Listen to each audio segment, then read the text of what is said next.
Selamat pagi, siang, ataupun malam untuk Bu Sartika di sana. Di sini kami dari PBL Tarpel 611 akan menjelaskan mengenai eksplorasi teknologi baru kami, di mana di sini topiknya pengujian, dan saya akan perkenalkan anggota saya. Di sini ada Fauzan, Rizka, saya Nathanael, beserta Cornelisman. Baik, kami akan menjelaskan mengenai software yang kami gunakan, dan pertama kali akan dijelaskan oleh Cornelisman. Untuk Cornelisman dipersilakan.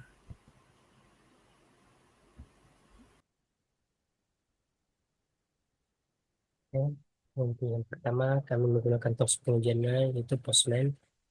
Postman adalah sebuah platform yang digunakan untuk mengembangkan, menguji, dan mendokumentasikan IP aplikasi programming interface.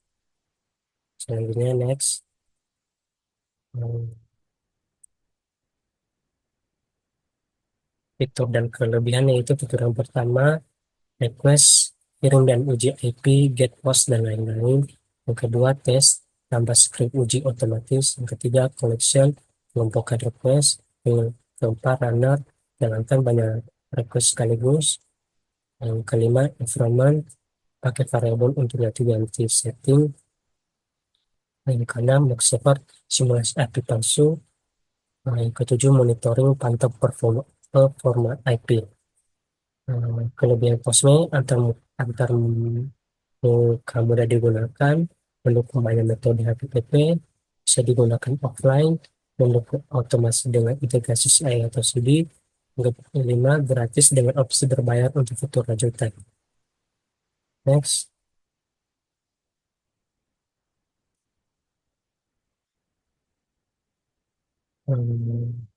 tutorial yang pertama yaitu ini dengan judul IP Testing Using Postman Tools.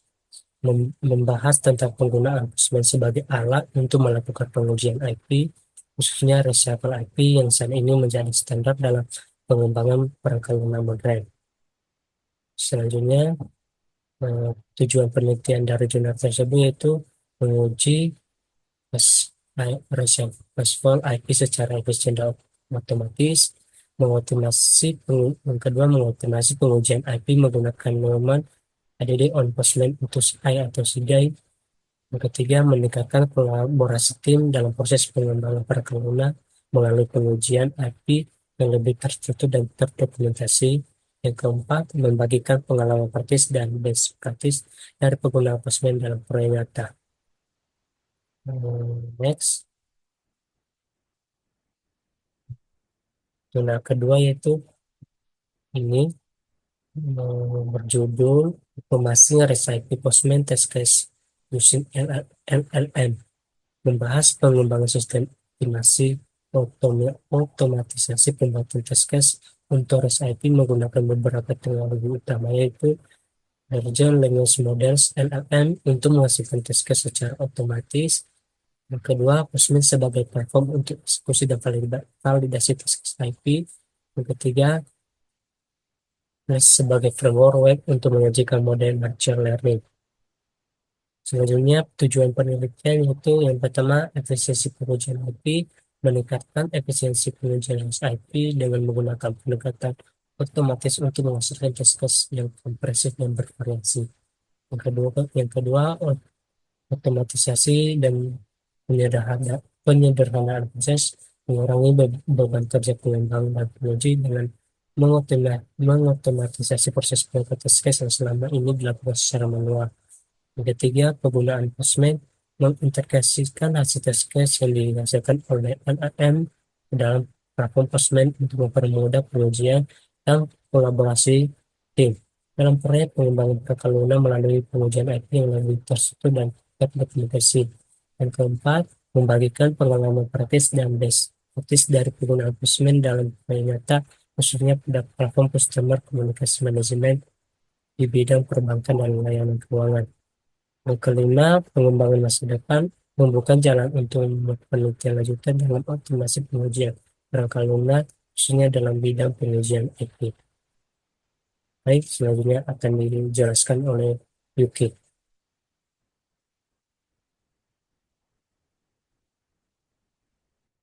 Oke, Eh, Sekarang saya akan mendemokan soal Postman. Pertama-tama, Postman adalah suatu software yang kita gunakan untuk testing API. Jadi pertama-tama kita harus buat API-nya dulu. Untuk membuat API, eh, saya menggunakan Laravel. Jadi via Laravel API-nya, ya intinya pertama-tama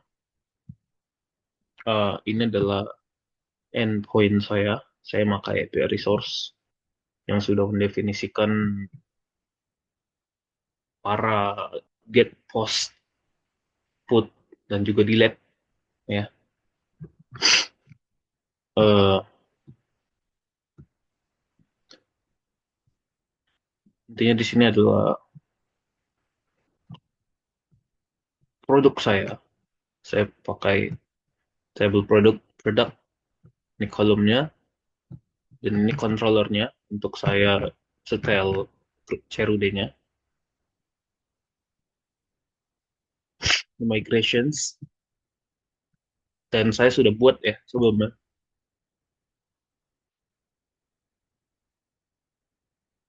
Sini saya bilang tadi di sini adalah routes saya, API endpoint saya ini.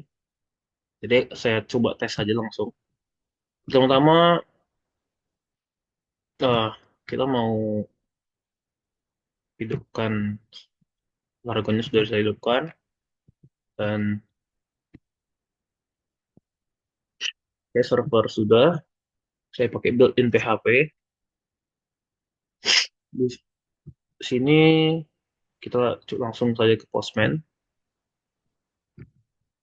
Mungkin sebelum itu kita bisa ke database dulu, ke MySQL, untuk ngetes apakah dia sudah terkonek atau belum.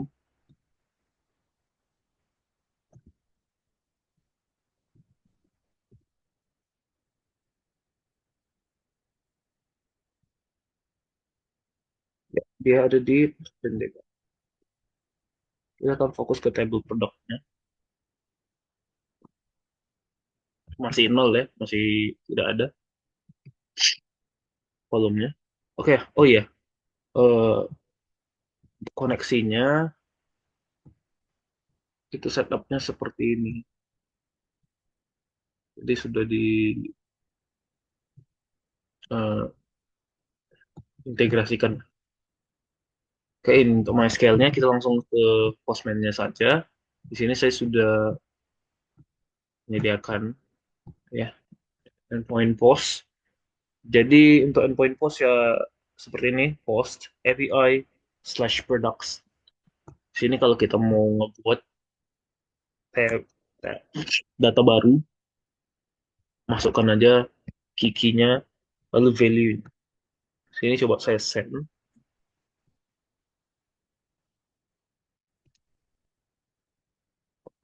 Oke. Statusnya 201 created, yang artinya data telah berhasil di dibuat. Ini akan saya coba tes membuat beberapa data, misalnya ini Xiaomi 7, HP flagship, HP jadul terbaik, misalnya harganya 1 juta. Dua data, oke, berhasil. Nah, kita sudah berhasil membuat dua data. Kita akan coba cek menggunakan get. Kita cek menggunakan get. Yes, sini ada dua data dengan ID 5 dan ID 6. Oh ya, untuk post sendiri, gimana eh ini kan yang berhasil nih. Untuk gagalnya, sebenarnya sesimpel kita bisa coba memasukkan data dengan menghilangkan satu kolom. Jadi kalau kita pencet ini, yes, unprocessable content. Karena brush field is required. Oke, seperti itu. Untuk get sendiri tadi kita sudah mendapatkan dua data. Dan gimana sih get itu eh, hasil gagalnya gimana? Ya sesimpel kita kan sekarang ada ID 5 dan ID 6. Kalau kita nyari ID 7, otomatis nggak ada kan? Sesimpel itu aja. Lalu di sini ada put. Put ini adalah untuk edit. Put ini adalah untuk edit. Jadi kita tadi itu kan ada ID 5 dan ID 6 ya. Kita edit, kita tulis dulu sini kita mau edit yang ID-nya 5. Lalu di sini body, raw, dan pastikan datanya JSON. Oke, ini kita bisa edit aja. Data-datanya tadi kan seperti ini ya. Kita misalnya bisa edit harganya jadi 8 juta. Kita edit yang ID 5. Kita send. Yes. Statusnya 200, artinya data berhasil diperbarui. Dan kalau kita coba cek dengan ID 5, yes, sudah terganti jadi 8 juta. Sesimpel itu. Untuk put sendiri, eh, sebenarnya cukup mudah untuk membuat pesan gagalnya. Sama, itu kita coba saja hilangkan ini. Kita hilangkan satu kolom, kita hapus. Yes, udah ada error lagi, kita coba send. Yes, validasi gagal. Karena price field is required. Lagi-lagi. Kita balik ke sini.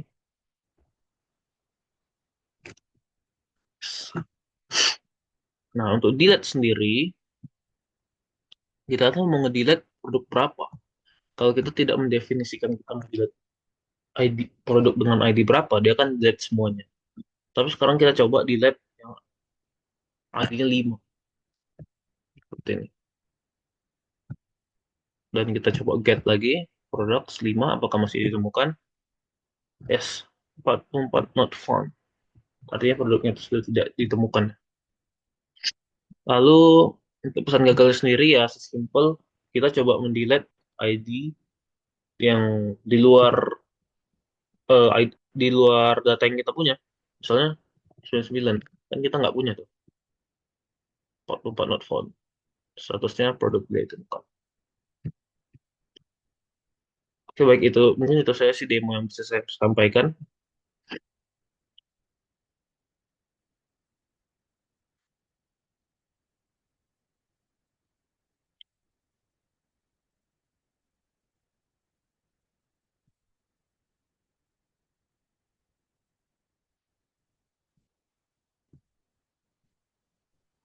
Oke, terus pengujian yang kedua kami menggunakan Testcafe. Testcafe adalah framework open source untuk melakukan automate testing pada aplikasi web.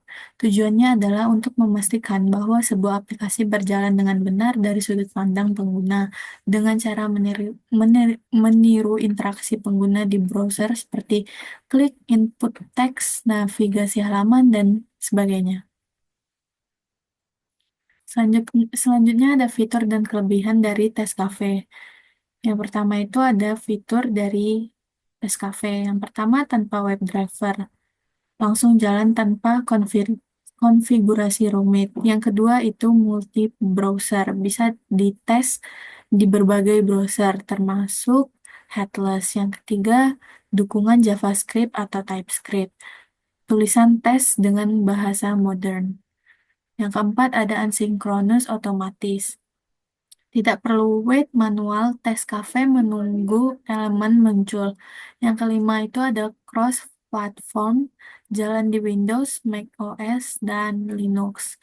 Kelebihan dari tes cafe itu yang pertama mudah di setup, yang kedua sintaks simple dan modern, yang ketiga asynchronous otomatis, yang keempat cross browser dan cross platform, yang kelima mudah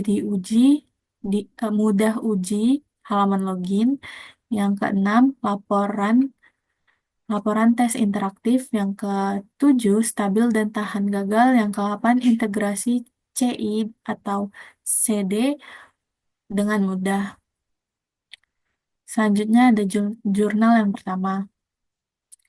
Jurnal ini fokus pada implementasi tes cafe, sebuah alat tes automation berbasis JavaScript dan Node.js yang digunakan untuk melakukan end-to-end testing pada aplikasi web.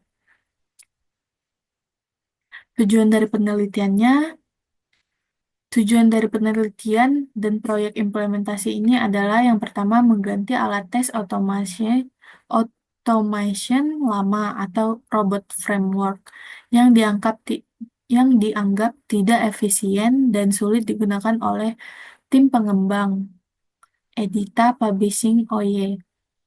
Yang kedua, meningkatkan test coverage terhadap berbagai layanan hukum digital yang dikembangkan oleh Edita Publishing seperti Edilex dan Finlex. Yang ketiga, mempercepat pengembangan perangkat lunak melalui deteksi dini, regresi, dan kesalahan fungsional. Yang keempat, menyederhanakan proses pengujian agar bisa dilakukan oleh semua pengembang, bukan hanya QA dengan alat yang lebih mudah dipahami dan digunakan. Yang kelima, mendukung metode kerja agile yang memerlukan pengujian cepat dan berkelanjutan. Yang keenam, mengurangi ketergantungan pada pengujian manual yang sebelumnya menyita banyak waktu dan sumber daya. Selanjutnya ada jurnal yang kedua. Buku ini membahas cara melakukan pengujian end-to-end pada aplikasi web menggunakan Tescafe, sebuah framework modern yang sederhana, cepat, dan tidak bergantung pada browser, plugins, atau web driver seperti Selenium. Tujuan utama buku ini yang pertama itu membantu pembaca memahami konsep dasar Tescafe dan perbedaannya dengan alat seperti Selenium. Yang kedua, menunjukkan cara mengatur lingkungan pengujian tes cafe. Yang ketiga, mengajarkan cara menjalankan tes cafe dengan pengaturan baris perintah. Yang keempat, membimbing pembaca dalam memverifikasi dan mengeksekusi kode tes cafe di browser. Yang kelima, mengajarkan teknik otomatisasi pengujian E2E dengan tes cafe menggunakan teknik ahli. Yang keenam, membagikan praktik terbaik dalam pengembangan tes cafe dan informasi tentang roadmap roadmap masa depan tes cafe. Baik, kali ini kita akan mencoba sebuah tools pengujian yang bernama Tescafe. Jadi Tescafe ini adalah sebuah tools pengujian yang bisa otomatisasi sebuah web. Jadi di sini kita contohkan, di sini kita ada bahan ya untuk pengujian, yaitu untuk pengujian fungsional login. Jadi di halaman ini kita akan login menggunakan username dan password. Dan di sini saya ada 5 kasus ya untuk melakukan pengujian login ini. Jadi kasus yang pertama itu, bentar kita lihat di ini. Nah ini adalah file ya, file untuk melakukan pengujiannya. Jadi file ini berbasis bahasa JavaScript. Nah, jadi kasusnya itu adalah yang pertama kita login menggunakan valid kredensial atau input yang benar. Jadi di sini ada username dan password. Username dan password yang benar yaitu adalah admin dan passwordnya admin123. Nah, sebelum kita melakukan otomatisasi menggunakan Tescafe, mari kita lakukan secara manual terlebih dahulu ya. Jadi di sini ada username kita tulis admin, passwordnya admin123. Jika kita pencet login, maka dia akan diarahkan ke halaman utama yang berisi berhasil login. Nah, di kasus ini, di pengujian ini juga ada kasus untuk logout. Jadi sekalian aja kita logout. Apabila kita logout, maka kita akan diarahkan kembali ke halaman login. Nah, kemudian kasus yang kedua ya. Tadi sebenarnya ada 5 kasus. Jadi kasus yang terakhir itu logout. Karena tadi logout udah dilakukan, jadi kita skip aja ya. Jadi tersisa 4 kasus. Jadi kasus yang kedua itu adalah login with invalid credential. Jadi kita melakukan login dengan input yang salah. Jadi di sini kita coba aja. Misalnya kita tulis username-nya apa ya? Asal aja ya. Kemudian passwordnya asal juga. Dan kita akan lakukan login. Nah, di sini ada peringatan username atau password salah.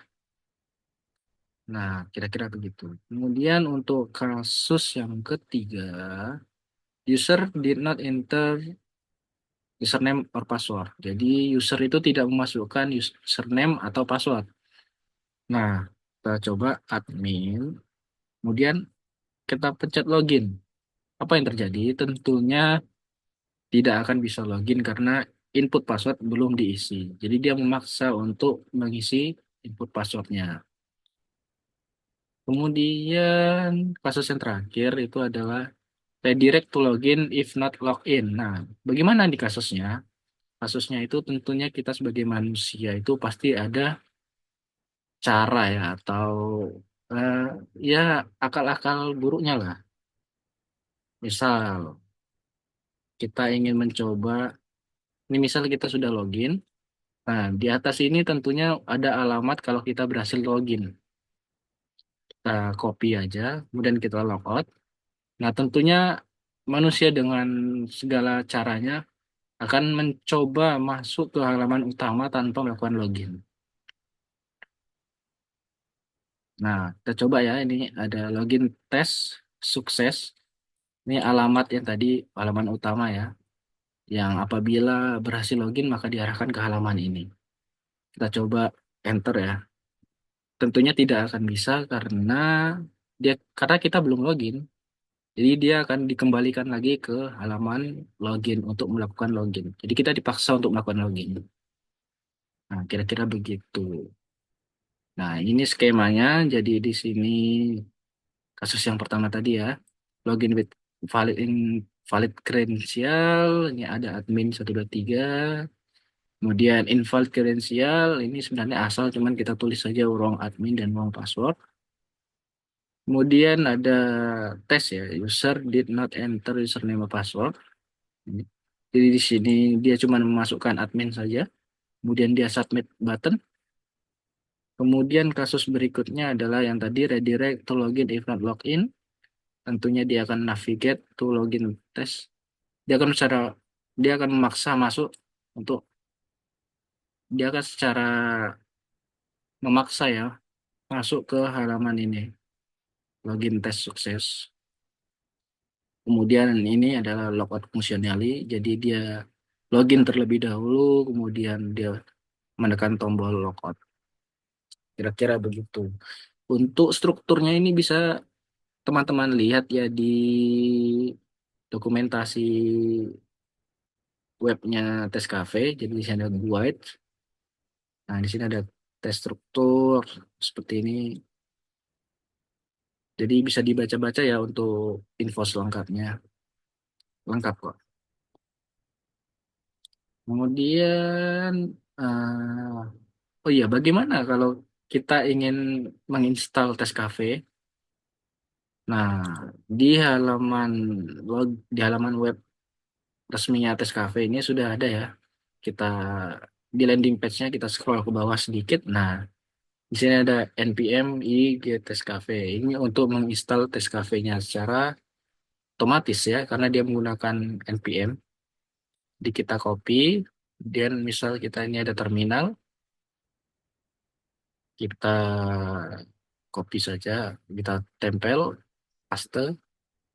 Nah, di sini ada npm i Test Cafe, jadi kita pencet enter aja, maka dia akan otomatis untuk menginstal Test Cafe. Tinggal kita tunggu saja dia loadingnya. Biasanya kalau internetnya kuat ya cepet. Cuman kalau internetnya ya pas-pasan seperti saya ini, agak lumayan lama. Nggak lama-lama kali kok. Nah, dia sudah mulai proses. Nah, dia sudah terinstall ya. Nah, bagaimana untuk melakukan pengujiannya, menjalankan pengujiannya? Nah, di sini ada, kemudian ada prompt selanjutnya ya. Ada tes cafe, Chrome, tes JS. Jadi Chrome ini adalah jenis browser yang akan digunakan. Jadi di sini kita akan gunakan Chrome. Kemudian tes JS ini adalah file untuk skema pengujiannya. Jadi kita copy aja. Nah, oke. Jadi di sini kita akan memakai browser Chrome. Kemudian karena nama file yang ada di folder atau web yang akan kita uji ini berada di folder test. Kemudian nama filenya adalah login.test.js. Maka di sini kita tulis seperti itu ya. test/login.test.js. Ini sesuaikan aja dengan file teman-teman. Apabila tidak berada di dalam folder apapun, maka hilangkan aja bagian folder ini. Jadi sisa, aduh, maka dia akan sisa seperti ini ya. Nah, kalau filenya tidak berada di dalam folder apapun. Kalau kita kali ini berada di dalam folder test, maka kita tulis test/login.test.js. Kemudian kita enter saja untuk menjalankan pengujiannya. Tunggu sampai browser Chrome-nya muncul dan dia akan otomatis untuk menjalankan pengujian sesuai dengan skema yang telah kita buat. Nah, di sini ada kesimpulannya ya. Login test itu nama tes kita. Kemudian ada login with valid credential, login with invalid credential, user did not enter dan lain-lain. Ada 5 kasus dan semuanya pass, artinya berhasil. Ya, kira-kira seperti itu aja untuk tes cafe. Dan apabila teman-teman ingin mengeksplor lebih jauh, kalian bisa buka web testcafe.io. Itu adalah web tes cafe-nya sendiri. Jadi di sini ada guides, guides. Di sini ada tes strukturnya, kemudian ada debug, run. Nah, di sini tadi yang kita jalankan ya. Ya, mungkin sekian itu saja ya untuk demo dari tes cafe. Kurang lebihnya mohon maaf. Assalamualaikum warahmatullahi wabarakatuh. Baik, di sini kami telah melakukan presentasi kami mengenai software-software yang kami gunakan untuk pengujian. Di sini saya akan membuat kesimpulan di mana Postman itu bertujuan untuk memudahkan pengujian API. Tidak harus Laravel, tapi di sini kami akan menggunakan Laravel. Ya, tentu saja efisien sekali ya. Jadi dia bisa testing API dengan cepat dan efisien. Setiap endpoint itu dapat diuji untuk memastikan fungsinya berjalan dengan baik dan responnya juga jelas. Di sisi lain, tes cafe itu mempercepat proses pengujian, di mana ini meningkatkan efisiensi dalam kita menemukan bug dan memastikan aplikasi itu berjalan stabil sebelum di launching atau deploy. Berikut adalah daftar pustaka kami, dan untuk lengkapnya dapat dilihat di PowerPoint yang akan kami kirimkan. Dan yes, terima kasih. Mohon maaf bila ada kesalahan kata. Kami pamit undur diri.